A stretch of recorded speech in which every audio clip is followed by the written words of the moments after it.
It sounds like science fiction, but Google's Willow chip is already being used in early, high-priority research pilots that explore climate and energy models.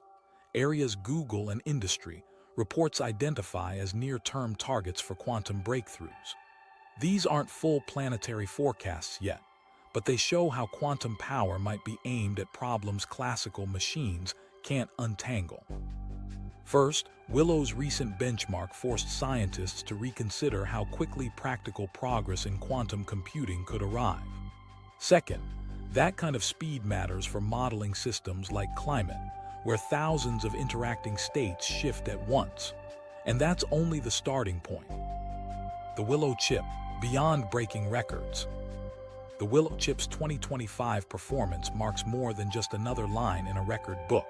It signals a fundamental change in how researchers judge the trajectory of quantum computing. For years, most experts assumed large, stable quantum processors would not appear until the mid-2030s. Anything beyond a few hundred high-fidelity qubits seemed so distant that forecasts treated it as a long-term ambition. But Willow has already altered those assumptions. Instead of showcasing only toy problems designed to prove a concept, researchers used it to tackle workloads that mirror practical scientific challenges. The fact it could return consistent outputs in those settings moved the conversation away from theoretical possibility and toward tangible capability.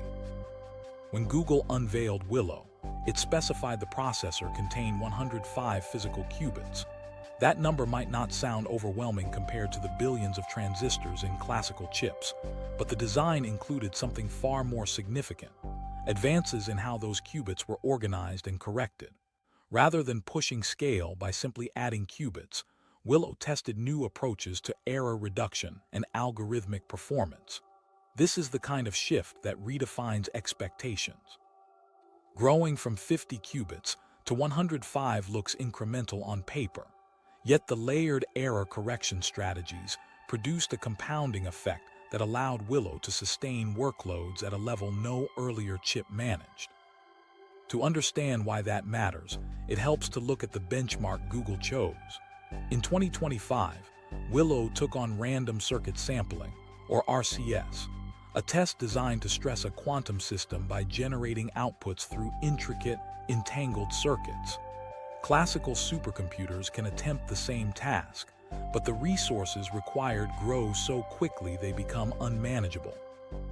Google's team published a performance estimate showing that a leading classical machine would need on the order of 10-25 years to replicate the distribution of just one of Willow's RCS runs.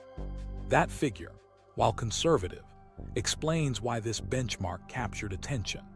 It was not presented as a single ultimate measure of usefulness, but as a comparison that revealed just how differently quantum and classical machines approach complexity. Still, benchmarks are not the same as applications. Producing a random distribution more efficiently than supercomputers is a striking demonstration, but it does not by itself provide a weather forecast or a new drug molecule. What it does show is that the machinery underpinning Willow is capable of operating at scales where practical science becomes possible.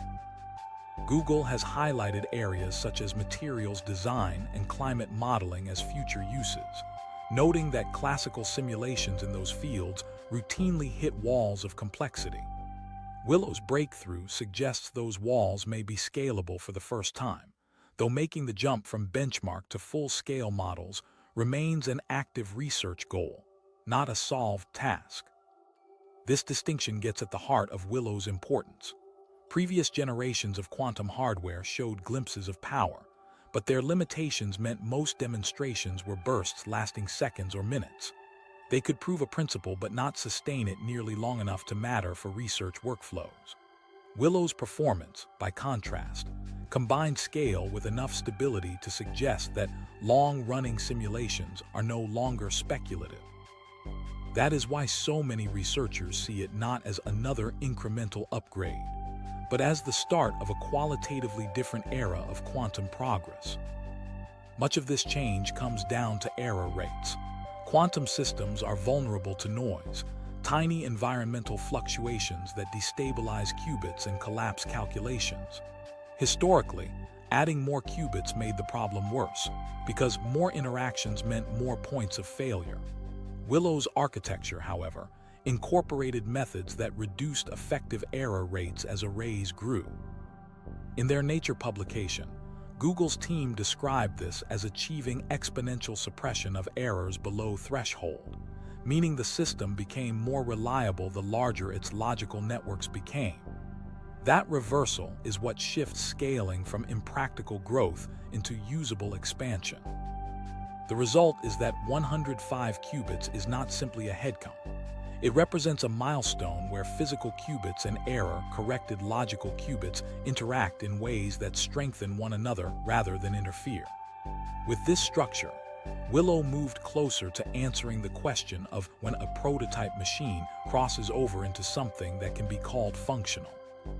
It may not yet run industrial workloads day after day, but its ability to maintain coherence across trials that resemble genuine scientific tasks is the clearest signal yet that such workloads are coming within reach.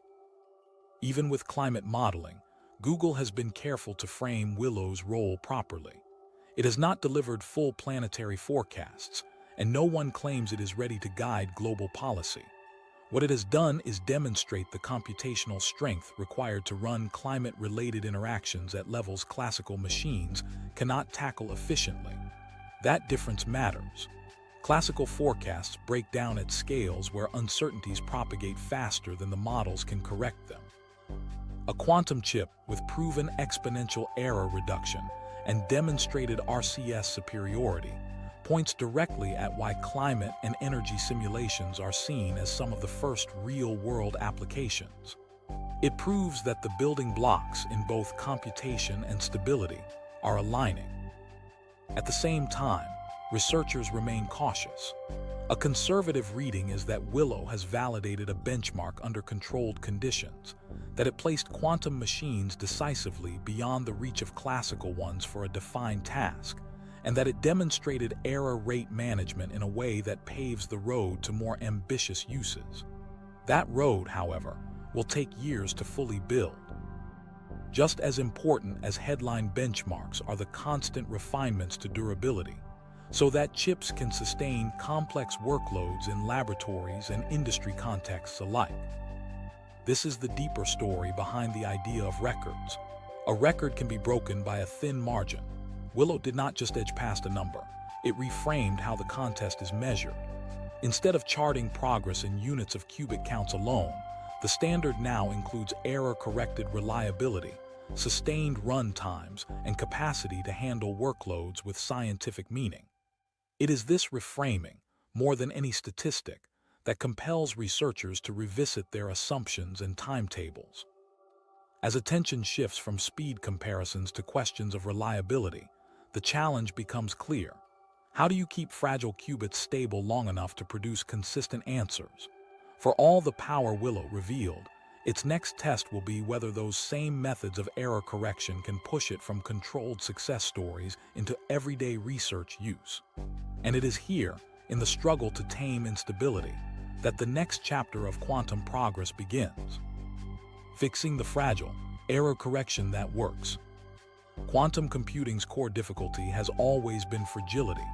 Qubits don't operate like the steady zeros and ones of classical machines. They exist in delicate quantum states that collapse with the slightest disturbance. Heat, electromagnetic fluctuations, or tiny imperfections inside the processor itself can all destabilize them. Once that collapse occurs, the data a qubit carried disappears. This vulnerability has been the biggest barrier to moving quantum machines beyond experimental demonstrations. Speed alone isn't enough. A computer that outpaces every supercomputer becomes irrelevant if it can't reliably repeat that outcome. That is why error correction stands at the center of the field. In simplest terms, error correction encodes information not in a single qubit, but across groups of physical qubits called logical qubits.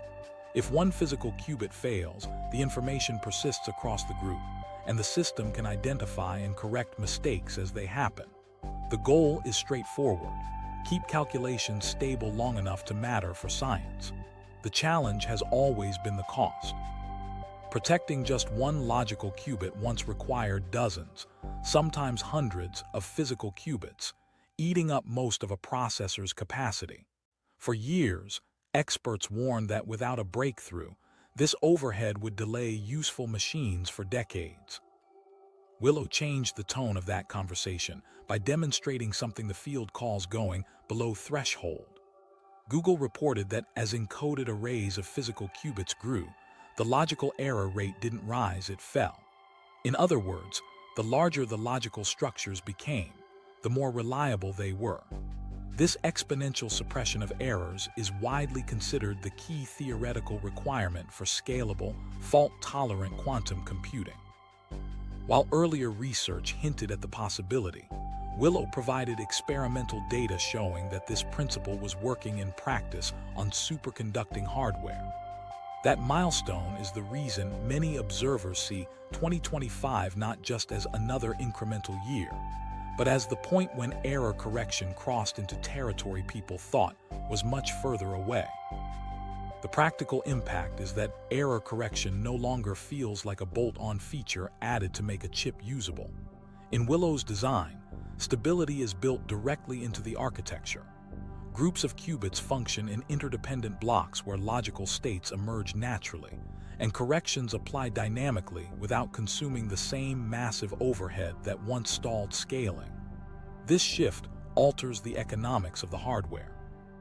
Instead of requiring enormous resources to keep just one logical qubit alive, the system can devote more of its total capacity to solving actual problems. For the first time, scaling up the chip does not simply increase instability, it enhances stability. To grasp the significance, consider how earlier machines performed in long-running trials. Processors in the past could demonstrate short bursts of power for benchmarks, but collapsed under extended stress. Error rates spiked after minutes or hours, and results became unusable. With Willow, those error rates continued to shrink the more the network expanded, suggesting that prolonged computations are not only possible but increasingly practical. Researchers now talk about attempting workloads that require sustained runs measured in days rather than minutes. That level of endurance was unthinkable just a few years ago. It is important to be precise here. There are published studies where hybrid quantum classical approaches have been tested in fields such as drug discovery, showing how quantum subroutines can accelerate parts of molecular simulations. But attributing week-long clinical pipelines directly to Willow would go beyond the evidence. What Willow did prove is that its error correction system makes those kinds of extended tasks conceivable on future iterations. The hardware's ability to suppress errors rather than accumulate them means that simulations once pruned down to fit within hours could one day run closer to their full, realistic size. This breakthrough also carries implications for consistency.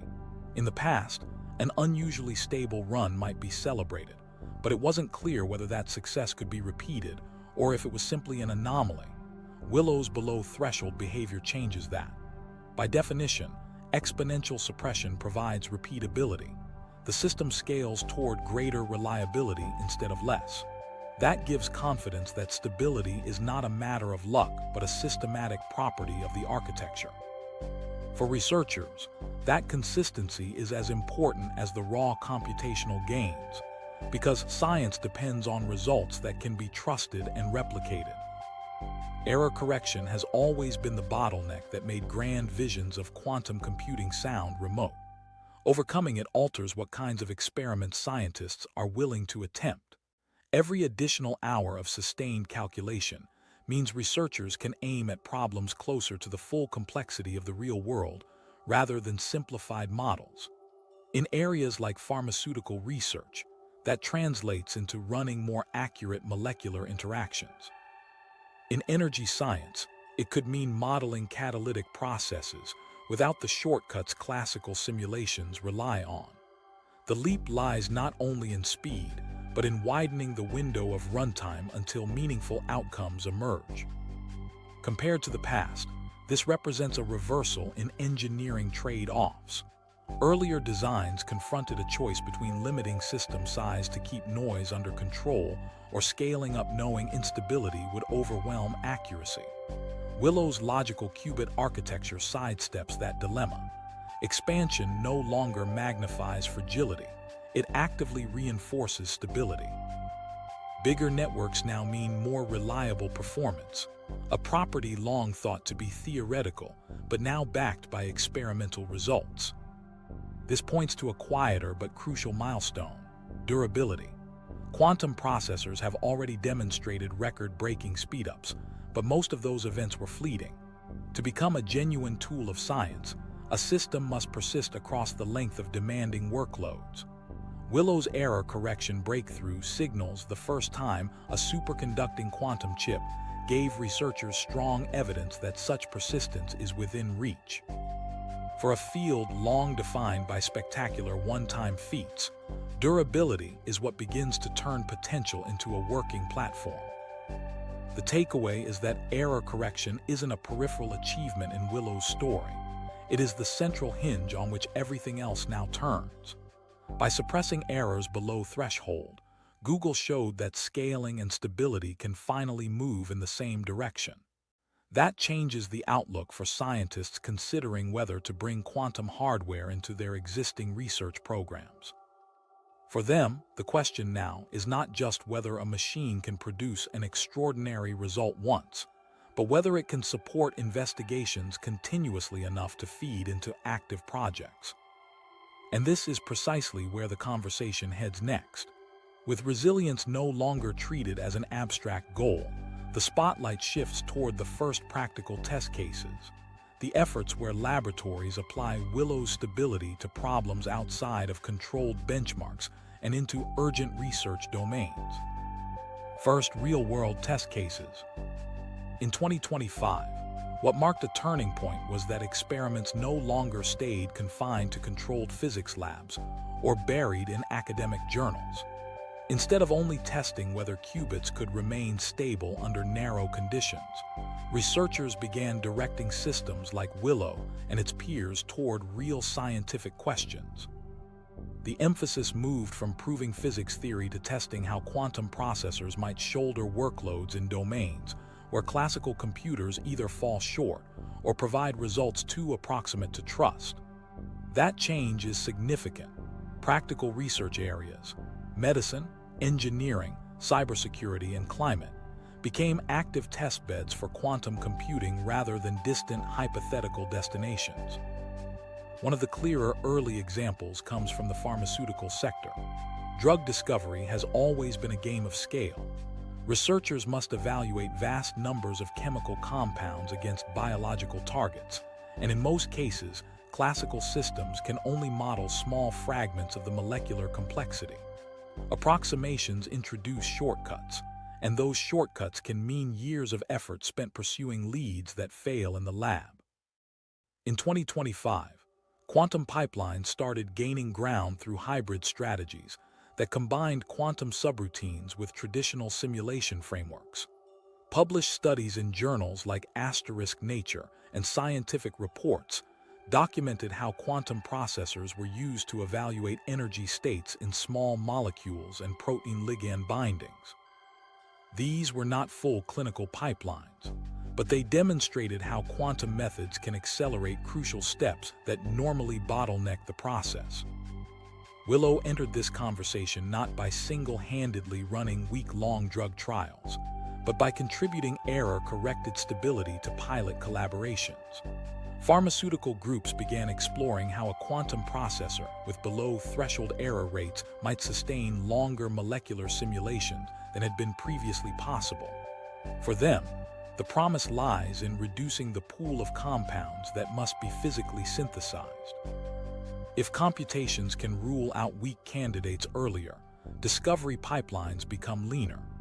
At this stage, quantum biology workflows remain hybrid and experimental, but Willow's role is giving researchers confidence that runs lasting multiple days can provide consistent results rather than collapsing unpredictably midway through calculations. The industry context is important here. For years, quantum computing was treated as a closed endeavor in physics labs, with few ties to medical or industrial research.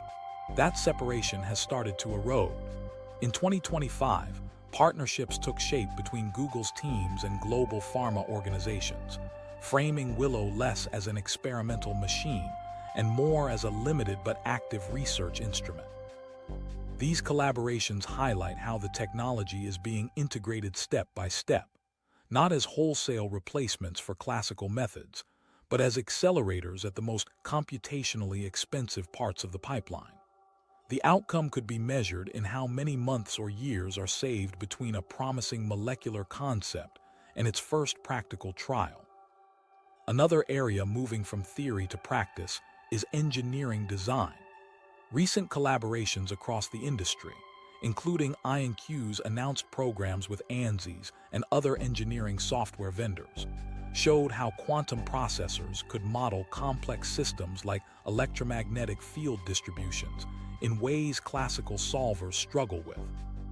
The immediate applications are specialized: antenna design, materials testing, or specific electromagnetic interactions.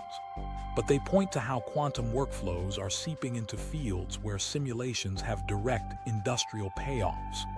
Willow itself has not been presented as the lead in these collaborations, but its architecture and error suppression results resonate across the sector. Companies working on hybrid quantum classical solvers cite advances like Willow's as evidence that designs no longer need to be confined to tiny problem sizes. When it comes to cybersecurity, the conversation requires careful clarification. For decades, digital security has relied on the fact that factoring large numbers or solving discrete logarithms is effectively impossible for classical machines at scale. Quantum algorithms challenge this bedrock, and in 2025, laboratories ran controlled demonstrations showing how prototype processors could implement the early steps of those algorithms.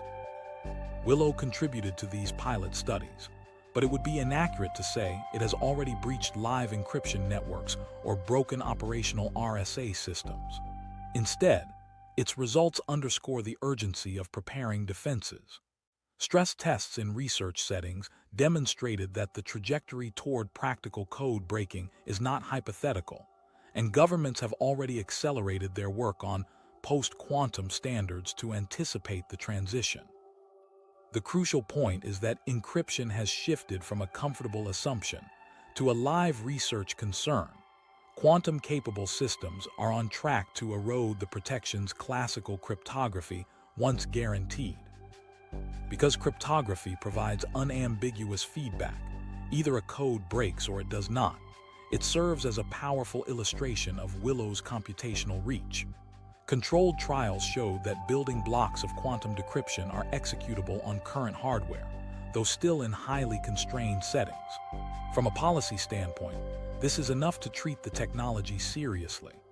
Agencies and corporations no longer speak abstractly of a quantum threat decades away. They instead plan migration paths informed by demonstrations like Willow's, knowing that resilience must be secured before larger, more powerful processors arrive. The third domain where advances are becoming tangible is climate science. Modeling energy flows through the atmosphere and oceans remains one of the greatest stretches on classical supercomputers. Even leading exascale machines resort to broad approximations to keep models tractable, which introduces uncertainty that compounds over time and distance. In 2025, Willow was used in early pilots that targeted specific subcomponents of climate modeling, finite regions of atmosphere, circulation feedback loops, and thermodynamic interactions. These runs maintained consistent outputs across timeframes where classical approximations often diverge. While this was not a global forecast, it represented an encouraging proof that quantum architecture could stabilize calculations in systems too entangled and noisy for traditional methods to capture faithfully. Why does this matter? Take the example of forecasting how small temperature changes affect agriculture in a particular region.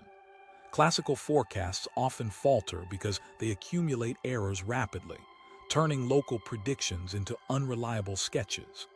Quantum runs provided extended stability, allowing researchers to watch regional feedbacks propagate more reliably into larger climate patterns. That fidelity can inform targeted strategies, from disaster preparedness to resource management policies.